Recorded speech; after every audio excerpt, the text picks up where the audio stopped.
Hi, this is Wishup, and this is, let's see if I got this. I did, mostly, sort of, kind of. This is your reading for the new moon in the new moon in 19th, the full moon in Virgo.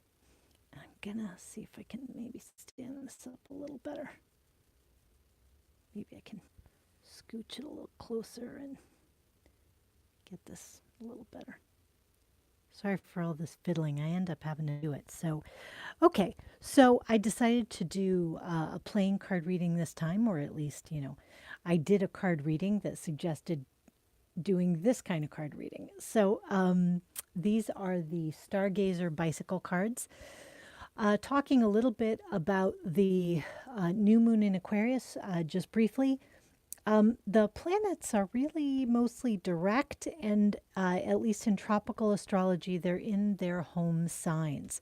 So they're feeling kind of satisfied where they are. So even though Mars is in Aries, which we would think creates this explosive need for movement, to be honest, a lot of the planets are feeling pretty at home.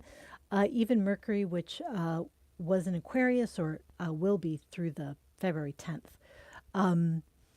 It's an air sign. Mercury deals with the air in the mental realm. It's pretty happy there. So everybody's a little bit happy as a clam where they are.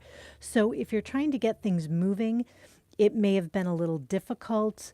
Although I actually feel like even though you may recognize, or we may all recognize, the need for good organizations and togetherness and new initiatives, we're all feeling a little relaxed about going about it. And I think that's actually quite good. There's a little bit of an anti joiner vibe. So I feel like even if you're seeing at the new moon, look, I need a new organization, I need to be part of something new, I need to start a new initiative. There's also a bit of a, yeah, but I don't necessarily want to join in the things I see around me or somebody else's organization. There's a little bit of that feeling, I think. Let's see, maybe I can even do a little bit better. Let's try. See if I can do this without knocking the phone over. Oh, look at that. Okay. Um, so I feel like it's a good time to still be investigating things. Also, I want to mention, because this reading will include Valentine's Day, I will put a link to a video I did last year around this time, which explained why it's kind of a weird place to put Valentine's Day. It's a very traditional place for celebrations, but in this part of the world, I'm in the northern hemisphere and I'm in North America. We have 4 seasons. So we're not in spring yet. So to be doing all the spring little animals and like love fest spring stuff makes a lot more sense to our sort of physical bodies when we hit March, when we get closer to spring. So that's the reason why the Holy St. Patrick's Festival has turned into such a free for all, and why Mardi Gras gets as wild as it does, because that is a very traditional time. If you live in a 4 seasons kind of environment where your body and the animals and the world around you are waking up to spring and feeling very lively, the sap is rising. So at this time of year, if you are in a part of the world or from a cultural tradition or just feel it deep inside you that wouldn't necessarily be celebrating Valentine's Day at this time, what you would probably be celebrating would be closer to something like the Chinese New Year, which is now the year of the Earth Pig, which should be a very lucky year for all of us. It's a very practical year, but can be a very abundant and lucky year. And so, what happens in those celebrations, as well as some old celebrations of the ancient world in Rome and Greece, were that people would be spring cleaning. They would be cleaning their houses in preparation for this holiday. they would be sort of putting the ghosts of the old year to rest, which can mean literal ghosts and can also mean things you'd like to make amends for or reconciliations you'd like to have so that you go into the new year bright and shiny and fresh. So, what happens is if you're not really feeling the love of Valentine's Day, you could be feeling the other pendulum swing, which would be typical for this cultural and traditional time of year, which would be death and atonement. So I think that is why people who are really not feeling the love have a tendency to have an extreme poor me reaction, because that is actually the desire to look back upon things and to evaluate and to see what's not working and sweep things out of your life. And that's actually also a very valid set of feelings that humans have this time of year. So we suffer a little bit from the fact that all the calendars have been overlaid and changed and switched up. So things are things aren't always what feel true to you. So always go with your guts on what feels true to you. So what I will say is I believe we're in a very lucky time of year, New Year's included, Chinese New Year's included. And we're going to have this full moon in Virgo, another 0 degrees full moon. And I think that's an exciting time to start to see the results of some of the things you've been doing.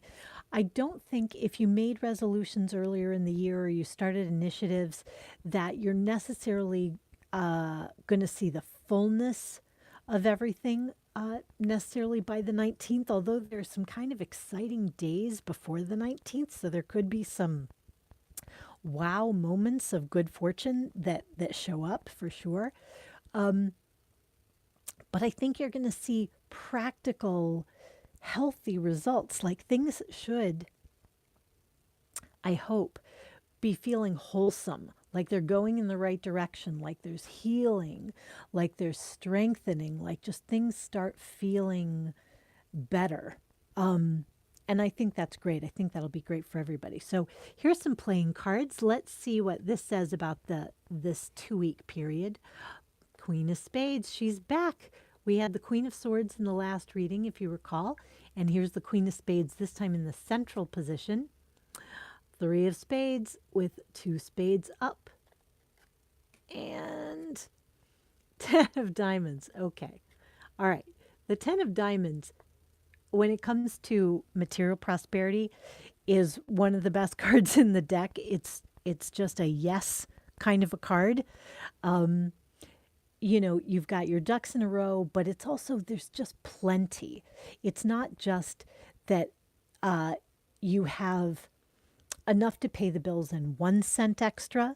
You have enough to pay the bills and 10 cents extra or dollars extra, or there's a feeling that the abundance is coming in and that you need to be wise, obviously. If the abundance comes in, the Queen of Spades, which can be a troublesome woman in certain readings. She could represent a real troublesome woman. So it could be, oh, you're going to have this abundance and someone's going to make trouble for you because of it. Don't worry. The abundance is the thing to be happy about, not, the occasional hassles that you're going to deal with. But I tend to think, because this is the central card, that this is really us. This represents our energy. The Queen of Spades, what makes her different from the King of Spades? Because I think that's an important question. Because every person can embody any energy of the court cards. But to me, what makes the Queen of Spades different is because that feminine yin quality of receptivity and of containment means that she has the power. So what the King of Swords can be busy doing is acting. Sometimes he's taking action, right? He can be the executioner, the judge making decisions, and they can be fair or foul. But she has the power, knows she has the power, and isn't going to be forced into anything that she is not ready to do. And right now, she looks abundant. And we have the three of spades up. So it can be an expansion card. So if I were reading this in a more sort of simplistic way, it could be a mo money, mo problems kind of a reading where you go, well, all right, mo money, more problems, bring it. Bring it. I think you're ready. You're the queen. You're ready. You can handle it. And really, the problems that we see are a three. The abundance you have to deal with it is a 10 and a queen. You have more than enough reserves, resources, mental prowess to deal with anything that comes your way. But let's look at other potential meanings. So for me, the three of spades up, yes, it can be a multiplication of problems, but it can also be a splitting of the ways. And I don't necessarily mean like two people parting like you would have like in the idea of the two of spades where it can be divorce and things like that. That's not really what I mean here. I mean like a splitting the wheat from the chaff, so to speak.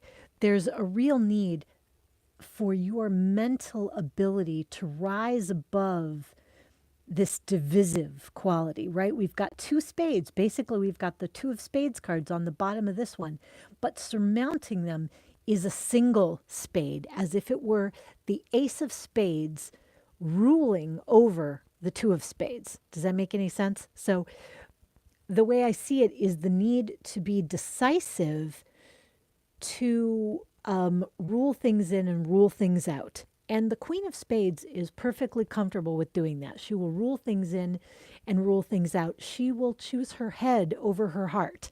And that is very much the nature of this card. There is a need to put your head over your heart because you're dealing with a lot of issues. And so if you think of this 10 of Pentacles as many beautiful, coins in your basket or many ripe fruits that you have, you're going to want to parcel them out where you think they ought best to go, not where everyone else says you're the queen here. You will have to decide. Those decisions are right to come to you. So what I want to say is if abundance comes to you, it's not coming to you because you're going to make terrible decisions with it and you can't handle it. It's partially coming to you because you are the right queen of spades for this moment. You are the right person to decide how this should be apportioned, to be wise with it. Even if your variety of wisdom looks a little different than what someone else might say you have to do, what naysayers, sometimes the three of spades can be a card of naysaying for me, people who can be sort of detractors or giving you doubts, that kind of thing. So these doubts that you might have in your own abilities and your own capacities to make good decisions, I think you're being asked to really take pride in yourself, right? Her head is looking towards the 10 of diamonds. It's in the reverse. It's in the poor aspect, in the disadvantaged aspect, that she's looking towards all these doubts. You really want to be leaning this way, leaning toward the optimistic, towards the win-win, towards this can work out. So this could be an abundance of opportunities for you. It may be, let's say you're self-employed and all of a sudden you've got this flurry of clients coming in. Although I tend to see clients coming in specifically as more of a 10 of clubs card, but this 10 of diamonds could be a lot of contracts coming in. So they may be existing clients and then they all decide that they want business from you at the same time. And it may be that you have to disappoint a couple. You're going to make the right decision. Don't worry that you are going to suffer from this. You are going to do well from this. And you may even do better than you think. For example, if you have clients who all want service at the same time, You may decide you would like to favor a client that pays you more promptly. You're going to favor working on a client first that promises, or maybe not verbally promises, but that looks like you'll get even more business from them.